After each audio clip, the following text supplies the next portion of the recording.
अऊज़ु बिल्लाहि मिनश शैतानिर रजीम। बिस्मिल्लाहिर रहमानिर रहीम।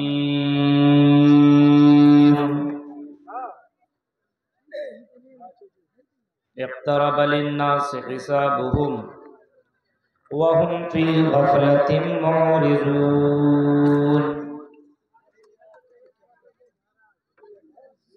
वक़ाल नबी सल्लल्लाहु अलैहि वसल्लम अना वस्साअतु कहातैन। रवाहुल बुखारी। मृत्यु पश्चात जन्मं भवति। रब्बि इश्रह ली सदरी वयस्सिर ली अमरी वहलुल उक़दतम मिन लिसानी यफ़क़हू क़ौली। अल्लाहुम्मा रब्बि ज़िदनी इल्मा। आमीन।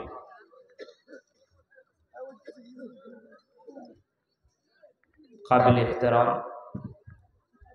स्टेज पर तशरीफ फरमा मुअज़्ज़ज़ उलमाए किराम, दिलारपुर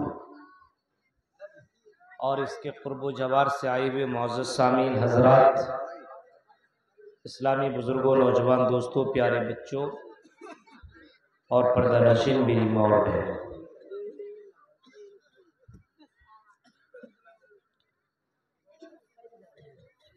ये दिलारपुर का एक रोज़ा तालीमी व तरबियती इजलास आम का प्रोग्राम काफ़ी देर से चल रहा है। रात काफ़ी गुजर चुकी है, आखिरी पहर आपके दरमियान रवा दवा है, 2:30 बजने को है और इस वक्त आपके सामने मुझे कुछ कहने का मौका मिला है। इस जलसे के अंदर जिन जिन उलमा ने, जिन जिन खुतबा ने आपके सामने खिताब किया और जिन जिन को आपने सुना, अल्लाह ताला कहने वाले को भी और सुनने वाले को भी सबको अमल करने की पूरी पूरी तौफीक अता फरमाए। आमीन। जलसे का असल मकसद इस्लाह, लोगों के अंदर ईमान को जिंदा करना, उसके अंदर बेदारी लाना, उसके अंदर चेंजिंग पैदा करना, उसको बताना कि तुम्हारी जिंदगी का मकसद क्या है, ये समझने की जरूरत है। जलसे में शिरकत करने के बाद भी अगर कोई आदमी इस बात को समझ ना सके और अपने अंदर तब्दीली पैदा ना कर सके तो समझ लीजिए उसने जलसे में कुछ सुना नहीं। आपके इस दिलारपुर में आने के लिए एक तो हम अभी 12 बजे पहुंचे ही, रात के समय में कोई रास्ता बताने वाला भी नहीं रहता है और ये हाईवे वाली जो सड़क बन रही है, कहाँ से मुड़ना है, किधर मुड़ना है। हमारे शहनवाज भाई जो गाड़ी ड्राइव कर रहे थे, ऐसा लग रहा था सफ़ा मरवा का तवाफ लगा रहे, कभी यहाँ से वहाँ, कभी कहाँ मुड़ेंगे कुछ पता ही नहीं चल रहा था। कैसे कैसे करके अल्लाह अल्लाह करके हमारे यहाँ पे शेख अजीज़ साहब ने यहाँ के किसी शेख इनाम साहब से बातचीत की, फिर आपके यहाँ पहुँचा। बहरकैफ मैं अपने बारी का इंतज़ार कर रहा था, लेकिन काफ़ी देर के बाद मुझे आपके सामने आने का मौका मिला।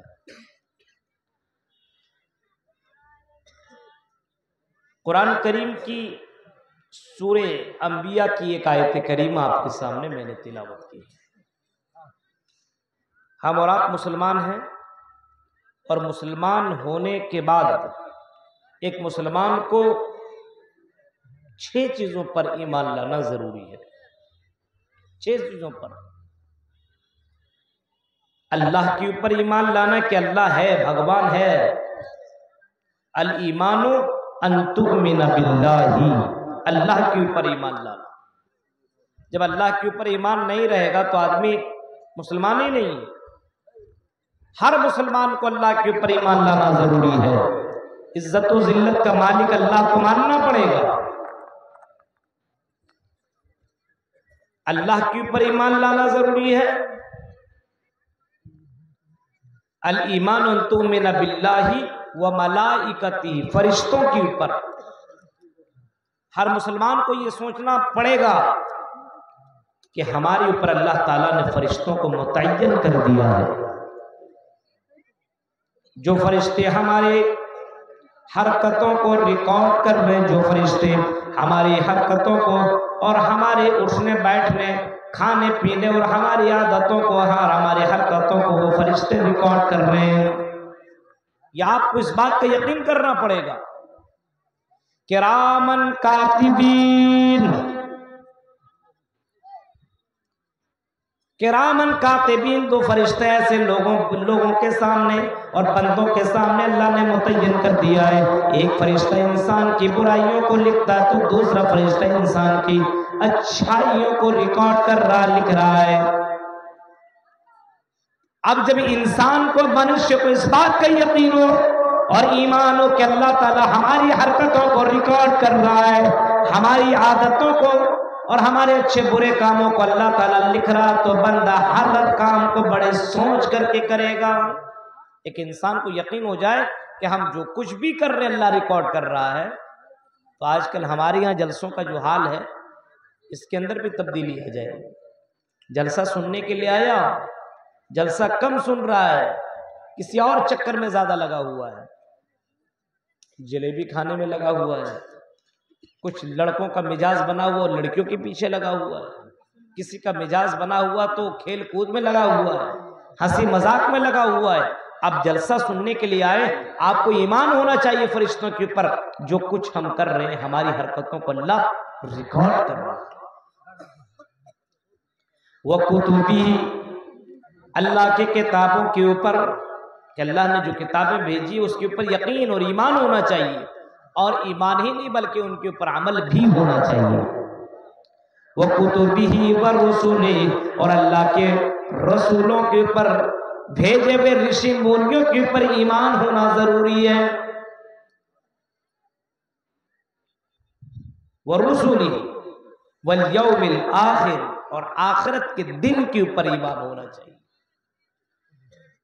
आई दिलालपुर के मुसलमानों और आई मेरे भाइयों और मेरी बहनों, हमें और आपको इस बात के ऊपर यकीन और ईमान होना चाहिए कि एक दिन ऐसा आने वाला जिस दिन हमारी जिंदगी का अल्लाह के सामने हमें हिसाब देना पड़ेगा। हमें अल्लाह ने 50 साल 70 साल की जिंदगी दी, और इन 70 साल जिंदगी के बारे में अल्लाह हमसे पूछेगा, आई मेरे बंदे हमने तुम्हें इतनी जिंदगी दी थी, तुम अपनी जिंदगी के बारे में हमें बताओ, तुमने उस जिंदगी के अंदर क्या किया है। आखिरत के ऊपर ईमान लाना जरूरी है। वो मोमिन ही नहीं है, वो मुसलमान ही नहीं है जो आखिरत के ऊपर यकीन न रखता हो, आखिरत के ऊपर ईमान न रखता हो, मरने के बाद की जिंदगी के ऊपर यकीन न रखता हो, वो बंदा मोमिन, वो बंदा मुसलमान नहीं हो सकता है। वह बिल आखिरत हुम युकीनून, फरमाया अल्लाह के नेक बंदे वो हैं, मोमिन वो हैं जो आखिरत के ऊपर यकीन रखते हैं, आखिरत के ऊपर ईमान रखते हैं। अगर आदमी को आखिरत के ऊपर यकीन हो जाए तो इतने जलसे कराने की जरूरत नहीं है। किसी एक मौलवी से खुतबा सुन लिया, तकरीर सुन ली, अल्लाह ने ये फरमाया, अब उसके ऊपर अमल करना शुरू कर दिया। मोहम्मद रसूलुल्लाह ने ये फरमाया और मोहम्मद रसूलुल्लाह के बात के ऊपर अमल करना शुरू कर दिया। आज हम मुसलमानों का मामला ये है कि हमें आखिरत के ऊपर जर्रा बराबर यकीन नहीं। अगर आखिरत के ऊपर यकीन होता तो हमारे माशरे के अंदर इतनी बुराइयां ना पाई जाती। हमारे माशरे के ऊपर अगर गौर करेंगे तो कौन से ऐसी बुराई जो हमारे माशरे के अंदर मौजूद नहीं।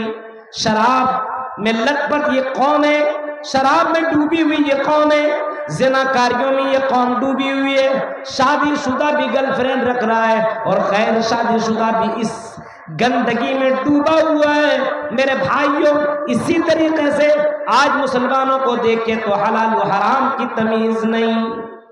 हलाल व हराम की तमीज है कुछ भी नहीं, बस पैसा आना चाहिए, जैसे भी आइए, हलाल व हराम की तमीज नहीं है। जबान की कोई परवाह नहीं है कि हम किससे किस तरीके से और किस अंदाज से बात कर रहे हैं, कोई तमीज ही नहीं है मेरे भाइयों। तसव्वुर कीजिए कि ऐसा इस वजह से है क्योंकि हम आखिरत के ऊपर यकीन और आखिरत के ऊपर ईमान नहीं, आखिरत के ऊपर ईमान नहीं। कभी हम आखिरत के ताल्लुक से, कयामत के ताल्लुक से कोई बात ही नहीं करते हैं। सहाबा कराम इस दुनिया से ज्यादा आने वाली जिंदगी के बारे में ज्यादा बात किया करते थे, आखिरत के ताल्लुक से बात किया करते थे। एक सहाबी रसूल अल्लाह के नबी अकरम के पास आए और आने के बाद कहने लगे, अल्लाह के नबी मतस्सा, आए अल्लाह के नबी बताइए कयामत कब आएगी। आपने फरमाया, आए अल्लाह के बंदे बताओ तुमने उस कयामत के लिए कौन सी तैयारी की है। मा आदत लहा, तुमने उस कयामत के लिए कौन सी तैयारी कर रखी है। उस दिन के लिए, उस आखिरी जजमेंट, लास्ट डे के लिए तुमने कौन सी तैयारी कर रखी है, बताओ। उसने कहा कि अल्लाह के रसूल, मैं तो बहुत ज्यादा नमाजी नहीं हूँ, मैं बहुत ज्यादा तहज्जुद गुजार नहीं हूँ, लेकिन अल्लाह के रसूल, मैं अल्लाह और उसके रसूल से मोहब्बत करने वाला हूँ। अल्लाह जो कहता हूँ उसके ऊपर अमल करता हूँ, रसूल अकरम आप जो फरमाया करते हैं उसके ऊपर मैं अमल करता हूँ। आपने ऐसे मौके पे फरमाया था, अंत बामन हब्बता, अरे तू जिसके साथ मोहब्बत कर रहा उसी के साथ कल क़यामत के दिन उठाया जाएगा। आज मुसलमानों को देखिए किसके साथ मोहब्बत हो रही है, अल्लाह के रसूल के साथ मोहब्बत है। आज खाने में नहीं, पीने में नहीं, उठने में नहीं, बैठने में नहीं, शादी ब्याह में नहीं, हमारे जिंदगी के किसी गोशे के अंदर मोहम्मद रसूलुल्लाह की पैरवी नहीं है। आज नौजवानों को देखो मेरे भाइयों, समझ में नहीं आता कि ये मोहम्मद रसूलुल्लाह के फॉलोवर है, ये मोहम्मद रसूलुल्लाह के मानने वाले हैं। नबी अकरम न चलने का तरीका बताया, नबी अकरम ने खाने का तरीका बताया, नबी अकरम ने रास्तों में चलने का तरीका बताया।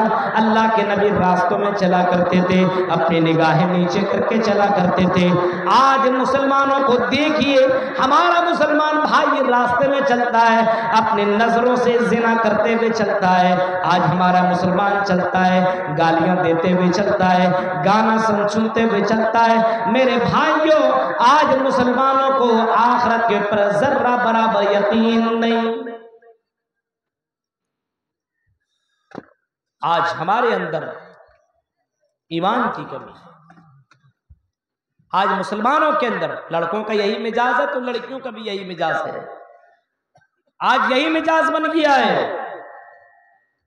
जरा तसव्वुर करें, कुरान की आयतें पढ़ी जा रही हो और कुरान की आयतें न सुने, रसूल के फरमान बताए जा रहे हो और रसूल के फरमान को लोग ना सुने। मेरे भाइयों, अपने ईमान का अंदाजा इसी बात से लगाया जा सकता है, अपने ईमान का इसी बात पर अंदाजा लगाया जा सकता है। हर मुसलमान को इस बात पर यकीन होना चाहिए कि आज नहीं तो कल हमारी मौत आनी है। हमारे बाप दादा दुनिया में आए, आज वो नहीं है। हमसे बड़े बुजुर्ग दुनिया के अंदर आए, आज वो नहीं है।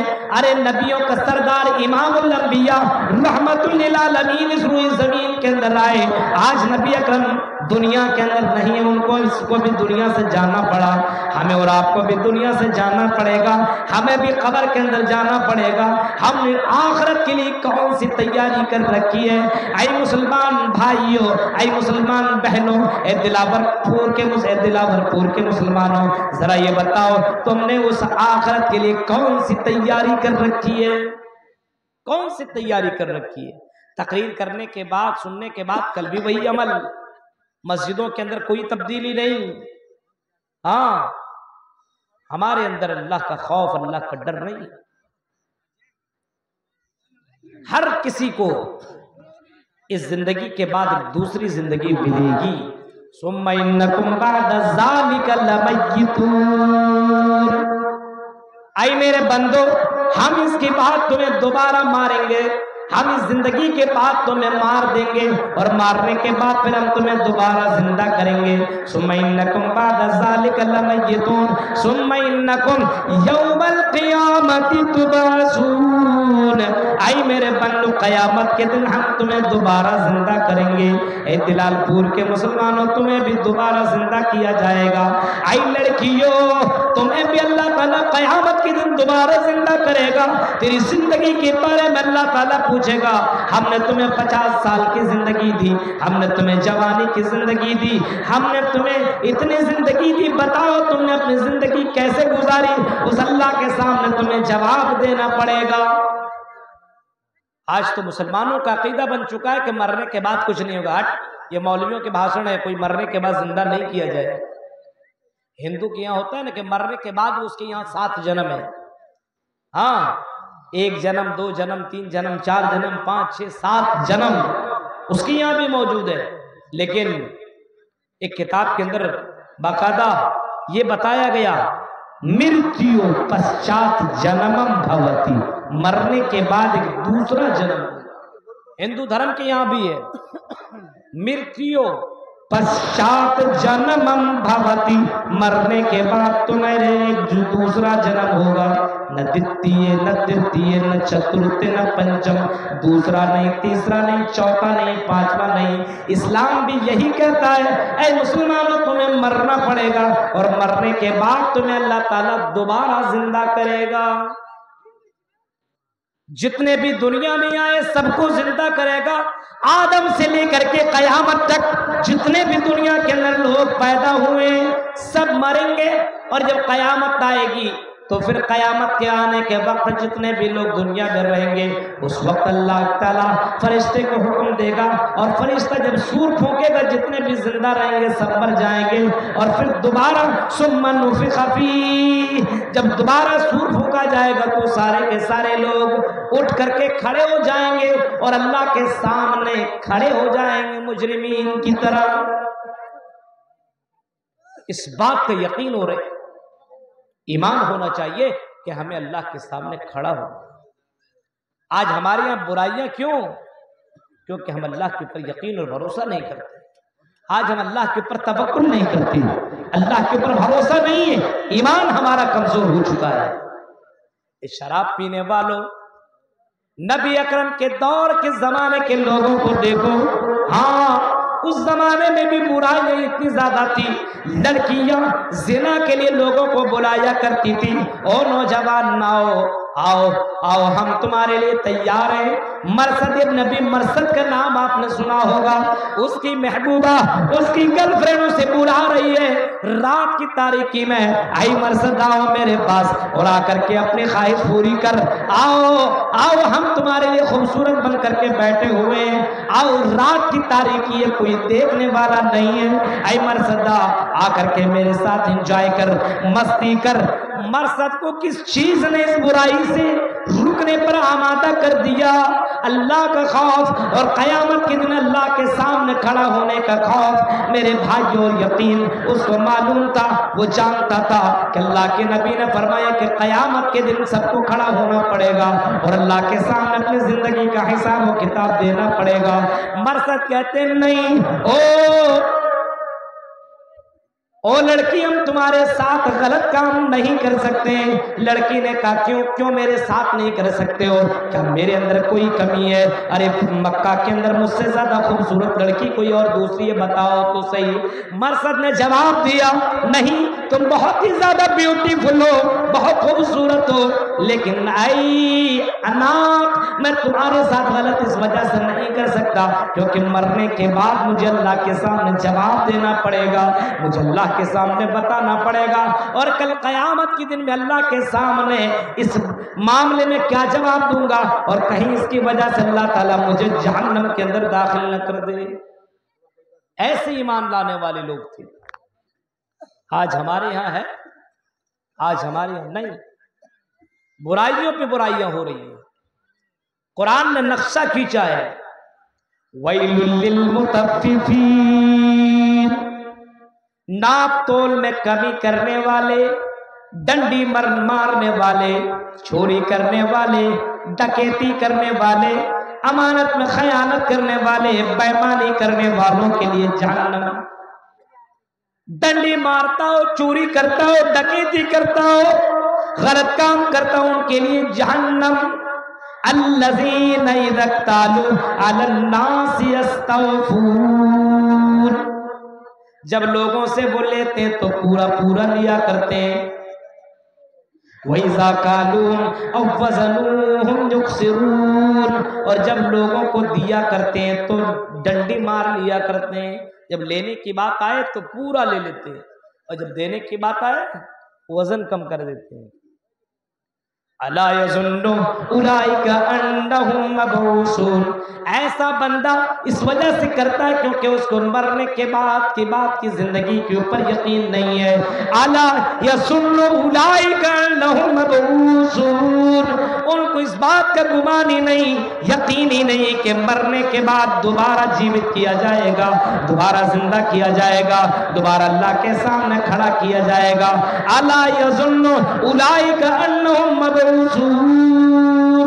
लियौमिन नज़ीर यौम यक़ूमुन नासु लिरब्बिल आलमीन, क़यामत के दिन सब लोगों को खड़ा किया जाएगा और उसको उसके अमाल के बारे में अल्लाह ताला के सामने उसको पूछा जाएगा।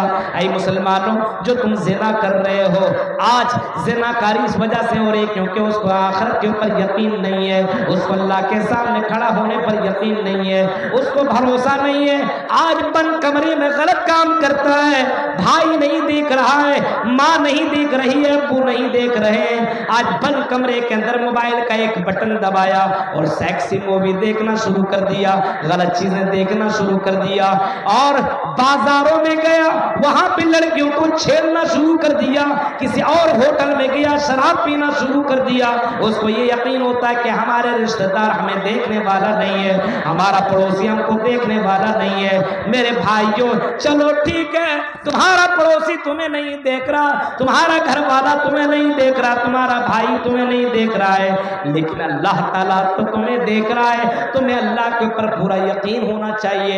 आज समाज के अंदर अगर बुराइयां हैं तो इसकी वजह यह है कि हमारा ईमान कमजोर है, हमारा ईमान कमजोर है। आज मुसलमानों के अंदर ईमान की कमी आ चुकी है।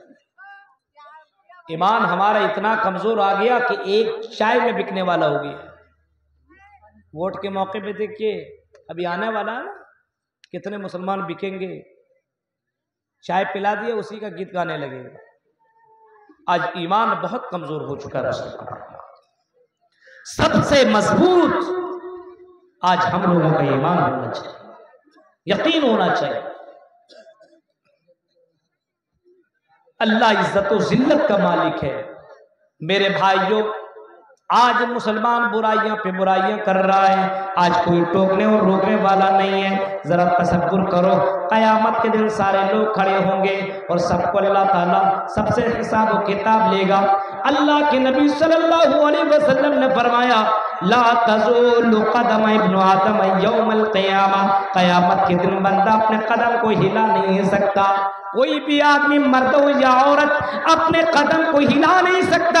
और क़यामत का वो दिन मैदान महशर में सारे लोग जमा होंगे और ये सूरज, जो जून जुलाई के महीने में जो सूरज की गर्मी को बर्दाश्त नहीं कर पाते, और गर्मी के मौसम में हम अपने आप को बाहर नहीं निकलवाते हैं, कहीं मेरे पैर के अंदर जख्मी ना हो जाए, कहीं गर्म के मारे में परेशान ना हो जाओ। उस मैदान महशर में सूरज या इतना करीब होगा, तदनी शम्स यौमल क़ियामा, क़यामत के दिन सूरज इतना करीब होगा कि इंसान अपने हाथ से उसको छूना चाहेगा तो छू लेगा, इतना करीब होगा। मेरे भाइयों, जरा तसव्वुर करो, उस क़यामत के दिन इंसान का आलम ये होगा, इंसान का आलम ये होगा, क़यामत के दिन आदमी परेशान हाल होगा। अल्लाह के नबी जनाबे मोहम्मद रसूलुल्लाह फरमाते हैं, जब तक बंदा 5 सवालों का जवाब न दे ले तो बंदा अपने कदम को हिला नहीं सकता है। यही दिमाग के अंदर आप डाल लीजिए, जब तक बंदा 5 सवालों का जवाब न दे ले। पहला, अन उम्रिही फीमा, तुमको हमने इतने साल की जिंदगी दी, तुमने अपनी जिंदगी कहां गुजारी, कैसे गुजारी, ये बताओ। अब जिसकी जिंदगी 40 साल कट चुकी है, 30 साल कट चुकी है, 50 साल कट चुकी है, मान लीजिए आज अगर उसकी मौत हो जाए, वो जन्नत में जाएगा कि जहन्नम में खुद फैसला कर सकता है। हर कोई अपनी जिंदगी को जानता है, मैंने कितनी बुराइयां की है, मैंने कितना गुनाह किया है। हर कोई जानता है मैंने कहाँ शराब पी है, हमने कहाँ जिना किया है, हमने किसको गलत बोला है, हमने किसके साथ जुल्म किया है। हर बंदे को ये बात मालूम है कि मैं अगर आज मर जाऊं तो जन्नत में जाऊंगा कि जहन्नम में, फैसला खुद कर सकते हो। मेरे भाइयों, ये सवाल अल्लाह ताला क़यामत के दिन हर बंदे से करेगा। अनमुरिही फीमा फना, आए मेरे बंदे, हमने तुम्हें इतने साल की जिंदगी दी, तुमने अपनी जिंदगी कहां गुजारी। एक सवाल तो ये होगा, वह अन शबाबिही फीमा अबला, और दूसरा सवाल, आए मेरे बंदो जरा ये बताओ, हमने तुम्हें जवानी की जिंदगी दी, 20 से 30 साल वाली जिंदगी दी, जवानी की उम्र में तुमने क्या किया? क्या कहीं अपनी जवानी तो तुमने गलत चीजों पे नहीं काट दी? जवान लड़की हो, अगर अल्लाह ने खूबसूरत बनाया है, ब्यूटीफुल बनाया है, तो कहीं तुमने इस जवानी को तो गलत जगहों में तो तुमने तो नहीं मिटा दिया। आज देखिए सोशल मीडिया पे लड़कों की भी और लड़कियों की भी तस्वीरें वायरल हो रही है, अपलोड करके ऐसे ऐसे डांस करके अपलोड करती है मुस्लिम लड़कियां। अफसोस की बात, आज मुस्लिम लड़कियों का यह हाल है।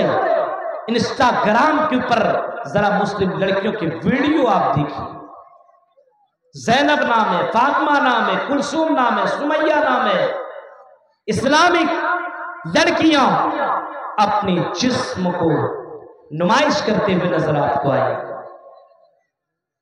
और जलसों के अंदर भी आती है तो नुमाइश करते हुए आती है। इन लड़कियों को कौन बताएगा? लिपस्टिक इतनी लगा लेती है, ऐसा लगता है कि आज शादी करने के लिए आई है। चूड़ियां इतनी पहन करके आती है। आपको मालूम है ना इस्लाम, और इतने तरीके से वो तरह तरह के खुशबू लगा करके जलसों के अंदर आती है। सवाल ये पैदा होता है कि अल्लाह के नबी के वो हदीस उस औरत तक, उस लड़की तक नहीं पहुंची। अल्लाह के नबी ने फरमाया, जो लड़की इस अंदाज में अगर चला करती है, चूड़ियां पहन करके, पायल पहन करके, और अपनी चूड़ियों की आवाज से लड़कों को मायल करने का अगर उसके मन में ये हो, मेरी चूड़ियों की आवाज सुन करके लड़का मेरे ऊपर फरिश्ता हो जाए, दीवाना हो जाए, खुशबू लगा करके चल रही हो, मेरी खुशबू सूंघ करके लड़का मेरे तरफ देखने पर मजबूर हो जाए, मेरे लिपस्टिक देखने पर हमको देख करके हमारा पीछा करे और हमारा दीवाना बन जाए। और लड़कियों, अल्लाह के नबी ने फरमाया, ऐसी लड़कियां ला यदखुलुल जन्ना, ऐसी लड़कियां जन्नत में जा नहीं सकती है। जन्नत में जाने की दूर की बात है, वला यजिदन रिहा, जन्नत में जाने की दूर की बात, जन्नत की खुशबू भी नहीं पाएगी, जन्नत की खुशबू भी उसे नहीं मिलेंगी। और मेरी प्यारी बहनों, तुम ये किज़ेब व ज़ीनत किसके लिए कर रही हो? जब तुम जलसों के अंदर भी आया करती हो, तुम्हें ये तरीका मालूम होना चाहिए कि अल्लाह के नबी ने आदाब मजलिस भी बताई है, आपने तरीका भी बताया है, आपने यहाँ तक बताया है, जब कहीं भी जाना हो ऐ लड़कियों तो तुम हिजाब में जाया करो, और तुम अपने पाजीब को तुम पाजीब की आवाज सुनाते हुए मत जाया करो। वला यज़रिबना बिअर्जुलिहिन, तुम अपने पैरों की पाजेब की आवाज को मत सुनाओ किसी। आज हालात देखिए, मरने के बाद की फिक्र हमें और आपको नहीं। आज मुसलमानों के अंदर बेशुमार बुराइयों ने जन्म ले ली। कयामत, अल्लाह के नबी फरमाते हैं, आना वसा का हाथई, उन लोगों मुझको और कयामत को अल्लाह ताला ने ऐसे भेजा है जैसे मेरी दोनों उंगलियां हैं। कयामत बहुत करीब है, और ये समझ लो हर इंसान के लिए कयामत उसकी मौत है। मौत उसकी कयामत से बढ़कर के क्या हो सकती है? मेरे भाइयों, जब बंदा मर जाए, मरने के करीब तुम डॉक्टरों को बुलाओ, मरने के करीब बड़े बड़े डॉक्टर को बुला करके बोलो, अकाउंट से 2-4 लाख रुपया ले लो, मेरी जान बचाओ, लेकिन कोई डॉक्टर तुम्हारी जान बचाने वाला नहीं नहीं है। और दुनिया के लोगों जरा तसव्वुर करो, मौत की आने से पहले अपनी जिंदगी को खूबसूरत बना लो। इक़्तरबा लिन्नासि हिसाबुहुम व हुम फी गफलतिन मुअरिज़ून। अल्लाह कहता है लोगों का हिसाब किताब का वक्त करीब आ गया और लोग ख्वाब गफलत में पड़े हुए हैं। मौलवी तकरीर करके बता रहा है लोगों जल्दी से नेक अमल कर लो, मौत की कोई गारंटी नहीं है। हम यहाँ से निकले, अचानक खबर आई कटिहार का फला मौलवी का इंतकाल हो गया। मौलाना अजीजुर रहमान बड़े बड़े फेमस मौलाना थे।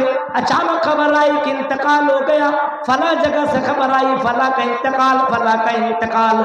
आदमी सोच भी नहीं सकता और उसकी मौत हो जाया करती है। और मेरे भाइयों, अल्लाह तुम्हें वार्निंग दे रहा है, अल्लाह तुम्हें बार बार खबर कर रहा है, ओ मेरे बंदो तुम मौत की आने से पहले, अपने क़यामत की आने से पहले दुनिया के अंदर अपना मामला क्लियर कर लो, अपनी जिंदगी के अंदर सुधार पैदा कर लो। मेरे भाइयों जरा तसव्वुर करो, इतना बताने के बावजूद अब कोई बताने वाला आई घर के अंदर बैठने वालों ज़लज़ला आने वाला है, अपने घर के अंदर मत बैठो, बाहर निकलो, अभी ज़लज़ला आएगा तेरा घर गिर जाएगा, तुम मर जाएगा। अक्लमंद कौन होगा सुन करके बाहर निकल जाएगा। लेकिन एक आदमी कहेगा भाग, हम तुम्हारी बात थोड़ी मानेंगे, नहीं मानेंगे, घर को छोड़ ही नहीं रहा है। जाहिर सी बात है जब ज़लज़ला आएगा तो क्या होगा, खत्म। मौलाना जब आपको समझा रहे हैं, बार बार बता रहे हैं ये काम मत करो, एक मोमिन की पहचान है। और सहाबा कराम जब कोई बात सुना करते तो आमन्ना व सद्दक़ना, ईमान लाया करते थे, उसकी तस्दीक किया करते थे और अल्लाह के रसूल जिस बात को कहते थे उसके ऊपर अमल किया करते। आज हम अमल नहीं कर रहे हैं, आज हम सिर्फ सुनते हैं, बस सिर्फ सुन रहे हैं। अमल हम क्यों करें? बुढ़ापे में अमल कर लेंगे, जवानी में अमल थोड़ी करेंगे। अभी ठंडी के मौसम आ रही है ना, ठंडी के मौसम में हमारे अंदर और ठंडी, क्या अल्लाह के रसूल की जिंदगी में ठंडी का मौसम नहीं आया? रसूल अकरम की जिंदगी में क्या सहाबा कराम की जिंदगी में ठंडी का मौसम नहीं आया? मेरे भाइयों, उनकी जिंदगियों को आप देखिए, रसूल अकरम ने जो फरमाया उसके ऊपर उन्होंने अमल किया, उसको पूरा यकीन था कि मरने के बाद अल्लाह की यहाँ मुझे हिसाब देना, यकीन था उसे। आज मुसलमानों को यकीन नहीं है। आज मुसलमानों के अंदर जिहालत बढ़ रही है। कयामत, कुर्बे कयामत की ये निशानी है। ये दुनिया खत्म होने का लास्ट द एंड, जिस वक्त दुनिया खत्म होने वाली होगी, अल्लाह के नबी ने फरमाया कुर्बे कयामत की ये भी निशानी है।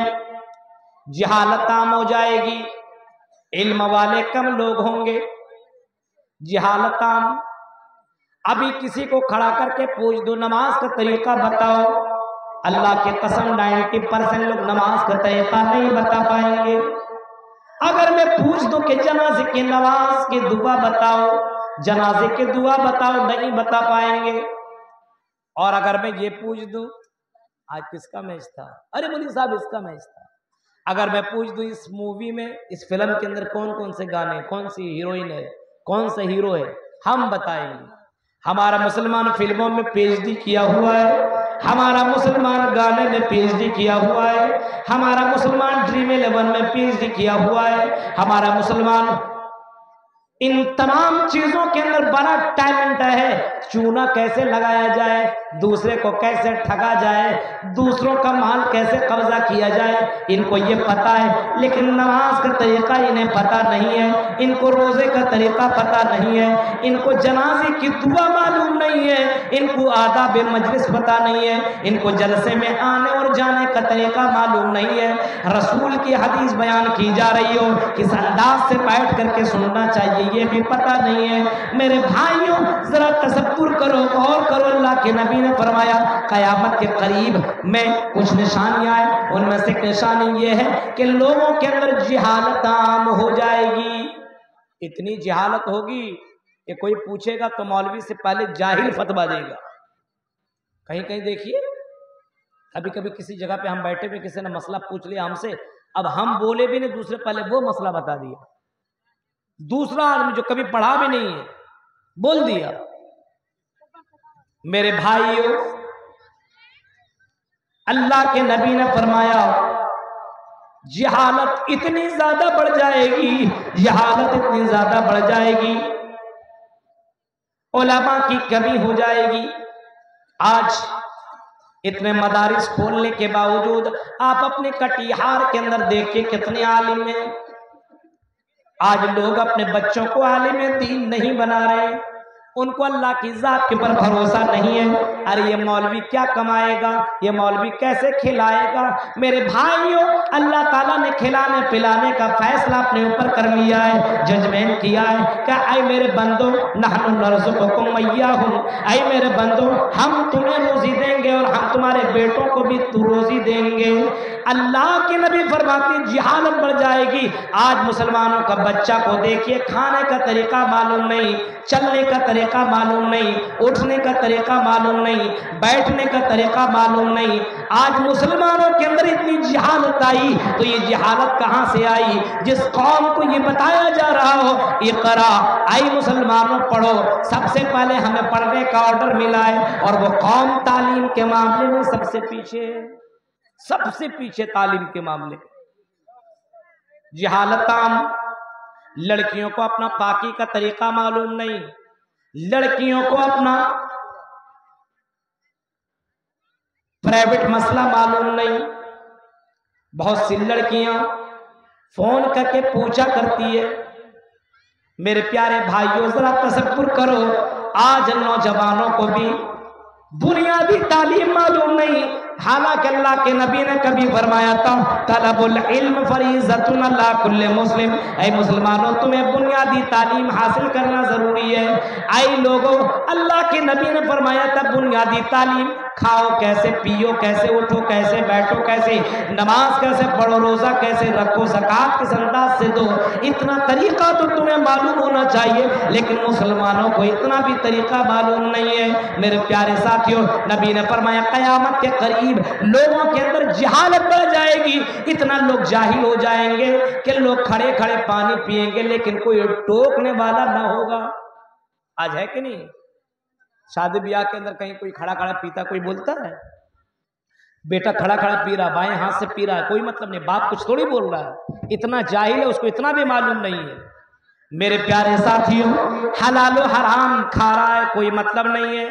जरा देखो अल्लाह के नबी सल्लल्लाहु अलैहि वसल्लम की जिंदगी को। हाँ, अल्लाह के नबी अपने बच्चों के ऊपर कितना ज्यादा गौर और फिक्र किया करते थे, और कितनी गहरी नजर अपने बच्चों के ऊपर रखा करते थे।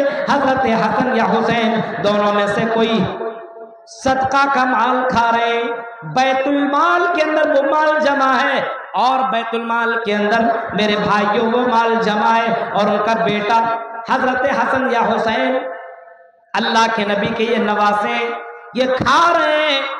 अल्लाह के नबी ने पूछा, आई मेरे बेटे बताओ ये तुम्हें कहाँ से मिला?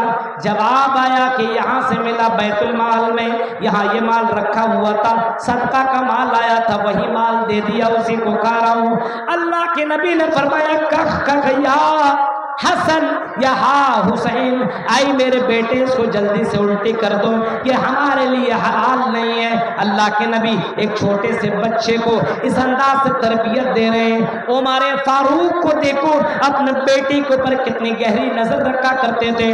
उमर फारूक का बेटा अब्दुल्ला अबू मूसा शरीफ, जो कि उनके बैतुल माल का कैशियर है, अबू मूसा शरीफ झाड़ू लगा रहे हैं, और वहीं पे एक रुपया मिल गया, एक दीनार मिल गया, और अबू मूसा शरीफ ने हजरत अबू बकर के बेटे हजरत उमर फारूक के बेटे अब्दुल्ला को एक दीनार दे दिया, और वो बेटा आगे बढ़ करके किसी दुकान में गया और वहां से कोई चीज खरीद लाया और उसको खाने लगा।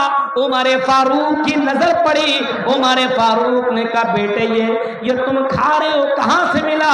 जवाब में कहा, आई मेरे अब्बू, आई अमीरुल मोमिनीन, आपकी कैशियर अबू मूसा शरी ने मुझे एक दीनार दिया था, उसी एक दीनार से मैंने ये सामान खरीदा और हम वो सामान को खा रहे हैं। पूछा ये एक दीनार कहां से उसने दिया था? कहा कि बैतुल माल से उसने दिया था।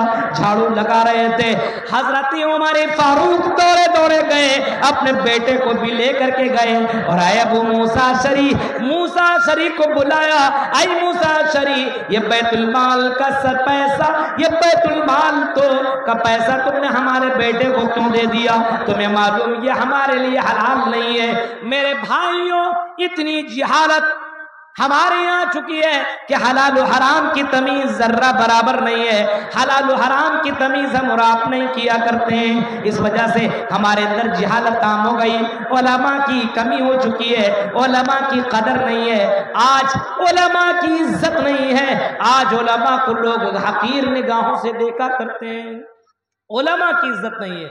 मदरसों में पढ़ाने के लिए भेज दीजिए, ऐसा लगता है किसी कबाड़ खाने में फेंक दिया है बच्चे को। मदरसा में भेजिए मेरे भाइयों, अपना हलाल पैसा से अपने बच्चे को पढ़ाइए। मदरसा में जैसे एडमिशन करेगा 1,000 में रख लीजिए, 800 दे पाएंगे, और इंग्लिश और हिंदी पढ़ाने के लिए 2-2, 4-4 हज़ार उसको दे लेगा। लेकिन अगर इस्लामिक नॉलेज अगर उसको सिखलाना हो तो मेरे भाई उसके जेब से पैसा नहीं निकलता है। आज हमारी यहाँ जिहालत आम हो चुकी है। जाहिल, पेशाब पाखाना बाथरूम लैट्रिन में जाने के दुआ नहीं मालूम, निकलने के बाद कौन सी दुआ पढ़ी जाए ये नहीं मालूम। मेरे प्यारे साथियों, जिहालत आम हो जाएगी और समाज के अंदर